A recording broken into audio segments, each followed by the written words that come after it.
Hi, everyone. I'm Lisa D'Amico with the Rockland Arts Festival, and I have the pleasure today of speaking with harpist Amanda Peckler. Amanda, welcome. Hi, yes, I'm so happy to be here. Yeah, This thanks is for having me. wonderful. And I would love for you to start the conversation with the beginning of your journey as a musician. Yeah, absolutely. So before I became a harpist, I actually, was a woodwind player. I played clarinet, I was playing sax, and I was very much like a band kid in high school and just through grade school. So music was around me, and I come from a family of music lovers. Um, but I wasn't able to quite, I guess, express myself, like at least for me, like the clarinet, yeah, I was kind of more of when you end up squawking, I feel like there wasn't something I could convey, you know?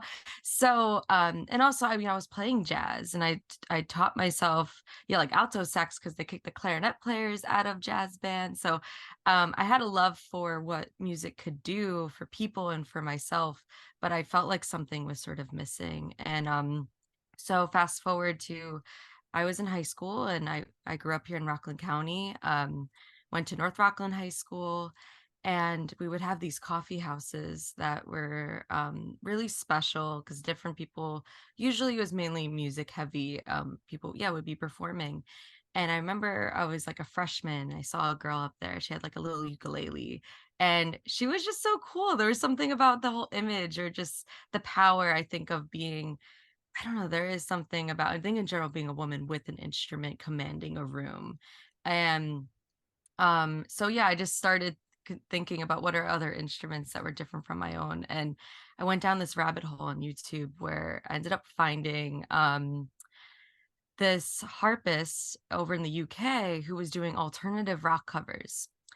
And it kind of blew my mind because I'm a big fan. I don't know if you're familiar with Florence and the Machine, Florence Welch, right? So she, yeah, does all this like indie rock, but also really big ceremonial type of music. But it's contemporary, but she always throws in like there's a lot of harps that come in to her like live band and whatnot in the recording process. So that is all to say, I found these covers that this harpist was doing of Florence songs, of other rock songs. And I was like, there's something to this that I need to be in on. Like this ancient instrument that's doing that's doing something that's very modern. So yeah, from there I can go into, I So guess, tell me the next step.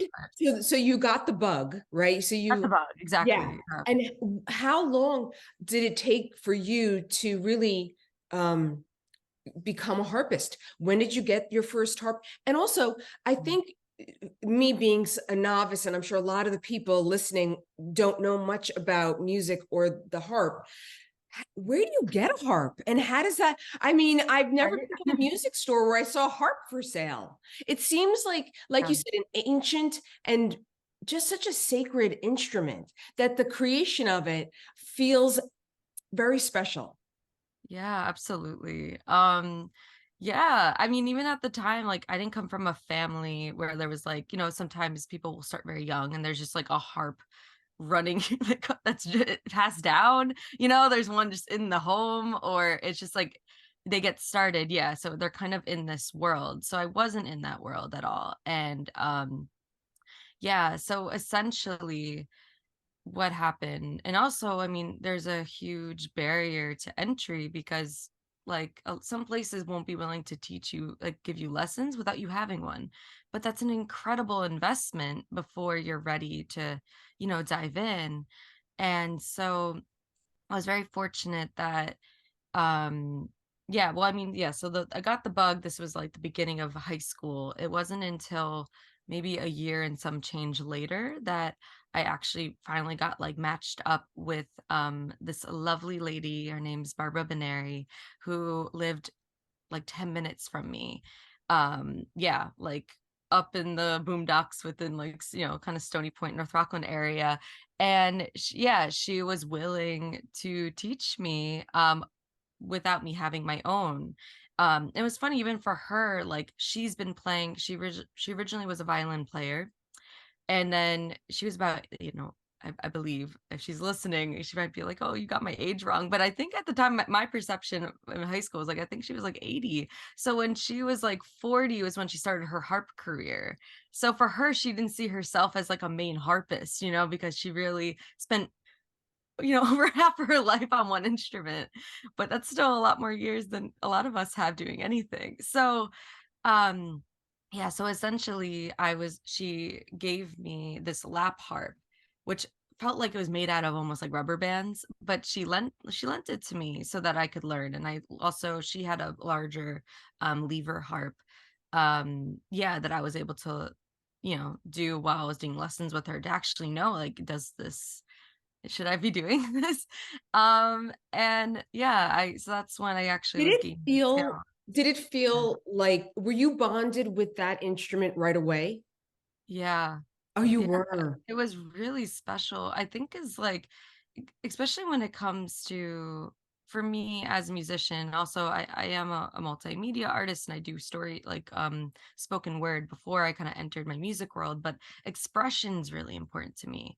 So the fact that I was able to just like make something that, I didn't mind listening to, because I could also be very, as a lot of artists, we very critical of ourselves. The fact that I could just do it just like improv, like I really wasn't that wasn't a thing for me on the clarinet. Like I was very much by, whatever was on the page is what I play. And I don't, really go off of that. So this was the first instrument where I was able to just like whatever could come to me, I could play around and I could be playful. And that was such a gift. I'm like, wow. And I will say the harpists do have an unfair advantage compared to other musicians where even if we do technically make well, yeah, of course we make mistakes like everyone else. Like there's things that are written for you, or if you're classically trained, whatever the case may be. But typically it still sounds pretty good. Like it's still people will still won't mind hearing you maybe make a little yeah, like a strange sound compared to some other instruments where it's like very obvious maybe like you weren't supposed to hear that.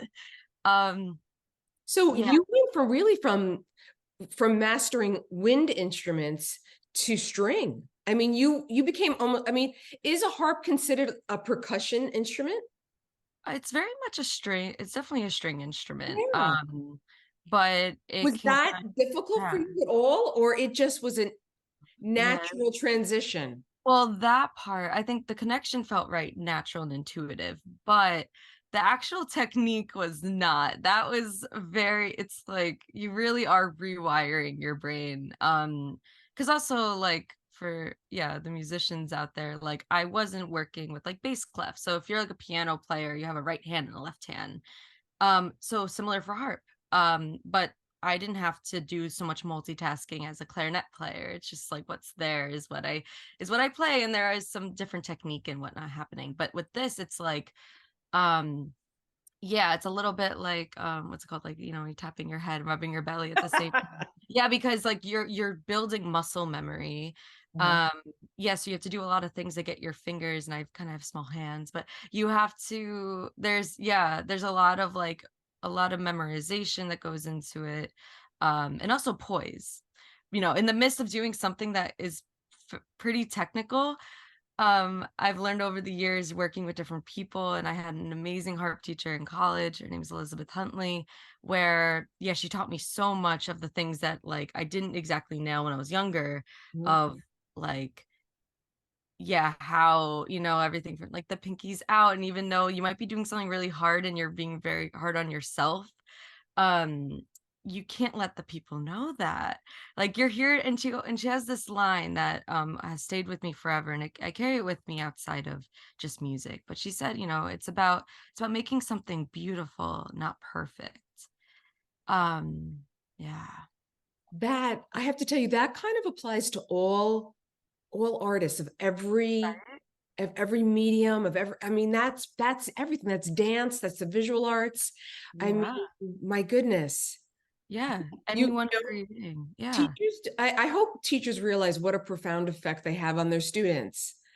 Yes, yes, like that rewired my brain, on top of all the technical skills I had to do to become a harpist. But I think that was wow. Yes, it was almost like what I felt, when people describe the harp as something that's sacred, I mean, I think anything could be sacred depending on the meaning you put into it and the intention and what you're trying to create for others. And for me, yeah, I think it's that it's so special and such a gift to be able to be that person that could bring this instrument in, and people there's already excitement, I mean, it's again unfair advantage. Sometimes you don't even have to play and people are just excited to see you there, like, so but when you are playing, it's just, yeah, you're creating this experience almost in service of others.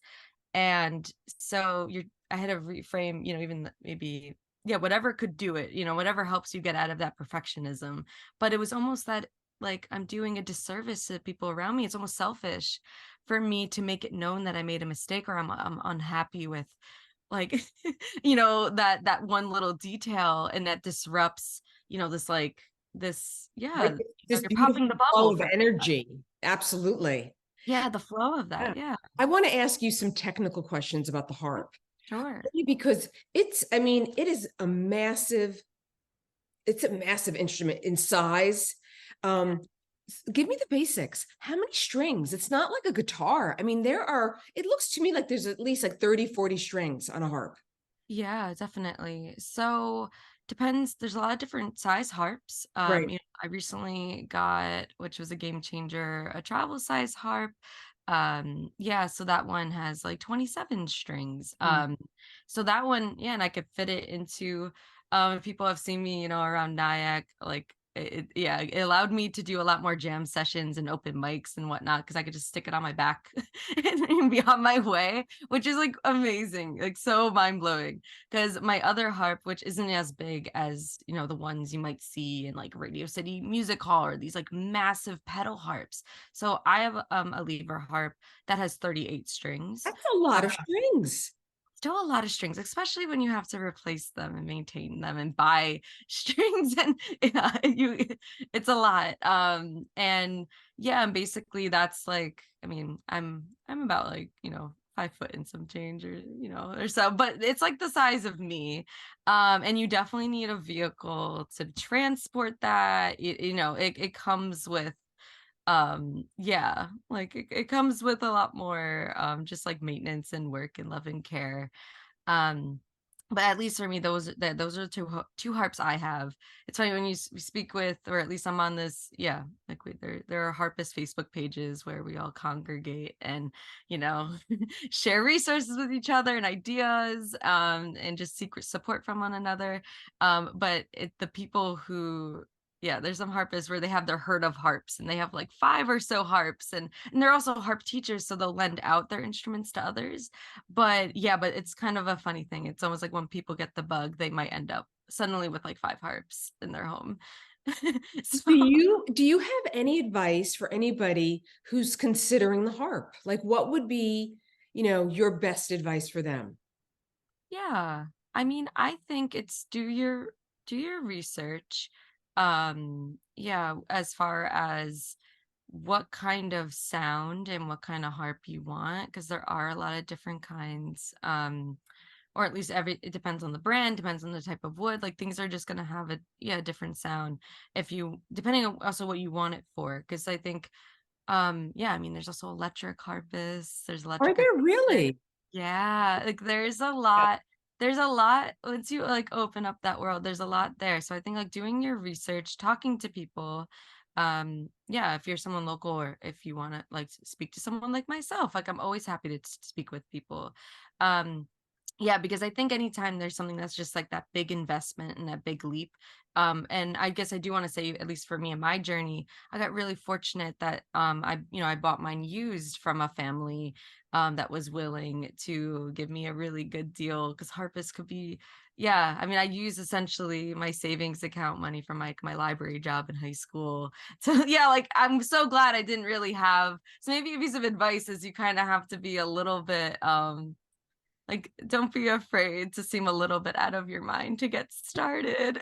If you're someone, right, that doesn't necessarily maybe come from that world. Like, for me, it took imagination for it to come true. And you're living proof that it can. It wasn't around me. Yeah. Yeah. So I think that, like, once you get past, like, the actual logistics of like, okay, what kind of harp and, how am I going to make this work? I think just within yourself, whenever you're learning something new, if you feel a connection to something and you really want to chase after it, like follow that curiosity. And yeah, so it's been a journey that's just been, yeah, it's taught me so much. And I think, yeah, being willing to be a student no matter what age you're at, was really important for me too.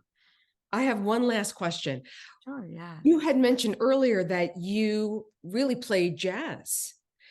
What types of music do you play on the harp? And have you been able to incorporate your love of jazz? I really hope to do more because what happens is, um, in jazz, there's a lot of like just, yeah, like funky keys you might play in, or like what they call accidentals, which um which gets a little bit it gets, I guess the short of it, it gets very technical, at least on a lever harp, when it comes to like chord changes and whatnot. So the thing is, jazz harp absolutely is a thing, and I recommend people check out like Dorothy Ashby and Alice Coltrane. And I love listening to jazz harpists. I think that they're really important. Yeah, and Brandy Younger is someone more contemporary. Because yeah, there's, I think, a specific vision people might have of what the instrument can do. But I mean, even if I cut across a few different genres, but the harp can really cut across like so many traditions across the world, and it's like so many cultures, and also like, yeah, different kinds of genres. Like there's people that use it, they do like DJ and hip hop type stuff. Hmm. There's definitely your more classical, there's like your folk music. For me, probably, yeah, I mainly have fallen, I've done like classical and like some jazz, but I've had a lot of fun with other people. I would do like alternative rock and more, pop songs with them. And then the outlier that challenged me the way I think like jazz also was doing klezmer music in college on the harp. Um which is not, definitely not a traditional klezmer instrument. But for me, being someone who's Jewish and definitely wanting to use in different ways, so outside of klezmer, but trying to also bring the harp into those sacred spaces for me within my Judaism too. Yeah, so it could really, you could bring it wherever, if you have the creativity and you take the time to do the proper planning with everybody and make sure everything sounds good, the harp can go wherever you want it to. Amanda, this is wonderful. And thank you so much for speaking with me. Yeah, And for everyone interested, I will include all of your contact information. wonderful. Yeah, Because I'm sure from this interview, you've created a lot of interest and a lot of new harp fans as well. I hope so. Yes. Yeah, my line is open for people who are interested. Yeah, in the different possibilities with the harp. Thank you Yeah, so thank you much. so much.